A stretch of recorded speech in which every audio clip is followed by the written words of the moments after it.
చిరంజీవి గారు ఇప్పుడు కొత్తగా యాక్ట్ చేస్తున్న మూవీ విశ్వంబర. అయితే చిరంజీవి గారు ఈ విశ్వంబర మూవీకి ముందు లాస్ట్ యాక్ట్ చేస్తున్న మూవీ బోలాశంకర్. అయితే బోలాశంకర్ మూవీ రిలీజ్ అయ్యి 2 ఇయర్స్ అయిపోయింది. అయితే బోలాశంకర్ మూవీ రిలీజ్ అయ్యి మంచి హిట్ అయింది. అయితే బోలాశంకర్ మూవీతో చిరంజీవి గారికి ఒక మంచి హిట్ వచ్చింది. అయితే చిరంజీవి గారు బోలాశంకర్ మూవీ రిలీజ్ తర్వాత 2 ఇయర్స్ టైం గ్యాప్ తీసుకొని ఇప్పుడు మళ్ళీ ఈ విశ్వంబర మూవీలో యాక్ట్ చేస్తున్నారు చిరంజీవి గారు. చూడాలి చిరంజీవి గారికి ఈ విశ్వంబర మూవీతో కూడా ఇంకొక మంచి హిట్ తనకి వస్తుందా లేదా అనేది మనం ఈ విశ్వంబర మూవీ రిలీజ్ అయ్యాక చూడాలి. అయితే విశ్వంబర మూవీలో అశికా రంగనాథ్ గారు యాక్ట్ చేస్తున్నారు. అయితే అశికా రంగనాథ్ గారు ఈ విశ్వంబర మూవీకి ముందు లాస్ట్ యాక్ట్ చేసిన మూవీ నాసామిరంగ. అయితే నాసామిరంగ మూవీ రిలీజ్ అయ్యి 1 ఇయర్ అయిపోయింది. అయితే నాసామిరంగ మూవీ రిలీజ్ అయ్యి మంచి హిట్ అయింది. అయితే నాసామిరంగ మూవీతో అశికా రంగనాథ్ గారికి ఒక మంచి హిట్ వచ్చింది. అయితే అశికా రంగనాథ్ గారు నాసామిరంగ మూవీ రిలీజ్ తర్వాత 1 ఇయర్ టైం గ్యాప్ తీసుకొని ఇప్పుడు మళ్ళీ ఈ విశ్వంబర మూవీలో యాక్ట్ చేస్తున్నారు అశికా రంగనాథ్ గారు. చూడాలి అశికా రంగనాథ్ గారికి ఈ విశ్వంబర మూవీతో కూడా ఇంకొక మంచి హిట్ తనకి వస్తుందా లేదా అనేది మనం ఈ విశ్వంబర మూవీ రిలీజ్ అయ్యాక చూడాలి.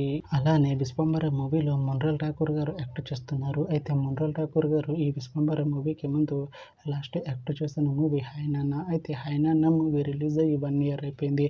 అయితే హై నాన్న మూవీ రిలీజ్ అయ్యి మంచి హిట్ అయింది. అయితే హై నాన్న మూవీతో మొన్రల్ ఠాకూర్ గారికి ఒక మంచి హిట్ వచ్చింది. అయితే మొన్రల్ ఠాకూర్ గారు హై నాన్న మూవీ రిలీజ్ తర్వాత 1 ఇయర్ టైం గ్యాప్ తీసుకొని ఇప్పుడు మళ్ళీ ఈ విశ్వంబర మూవీలో యాక్ట్ చేస్తున్నారు మొన్రల్ ఠాకూర్ గారు. చూడాలి మొన్రల్ ఠాకూర్ గారికి ఈ విశ్వంబర మూవీతో కూడా ఇంకొక మంచి హిట్ తనకి వస్తుందా లేదా అనేది మనం ఈ విశ్వంబర మూవీ రిలీజ్ అయ్యాక చూడాలి. అయితే విశ్వంబర మూవీ టీం ఈ మధ్య ఒక చిన్న టీజర్ని అలానే ఒక పాటని విడుదల చేసింది. అయితే వాటికి మంచి రెస్పాన్స్ వచ్చింది. అయితే విశ్వంబర మూవీ టీం ప్రస్తుతం షూటింగ్లో బిజీగా ఉన్నారు. అయితే Vishwambhara movie shooting already 90% complete అయిపోయింది అంటున్నారు మూవీ టీం. అయితే విశ్వంబర మూవీ టీం మాత్రం చాలా కాన్ఫిడెంట్గా ఉన్నారు. ఈ విశ్వంబర మూవీ మంచి హిట్ అవుతుంది అంటున్నారు మూవీ టీం. అయితే విశ్వంబర మూవీని 2026లో రిలీజ్ చేసేలా ప్లాన్ చేస్తున్నారు మూవీ టీం. చూడాలి విశ్వంబర మూవీ రిలీజ్ అయ్యాక మంచి హిట్ అవుతుందా లేదా అనేది మనం ఈ విశ్వంబర మూవీ రిలీజ్ అయ్యాక చూడాలి. Thanks for watching this video friends. మీకు ఈ వీడియో నచ్చితే ఈ వీడియోని లైక్ చేయండి. ఇంకా ఇలాంటి మూవీ అప్డేట్స్ కోసం ఈ ఛానల్ని సబ్స్క్రైబ్ చేసుకోండి.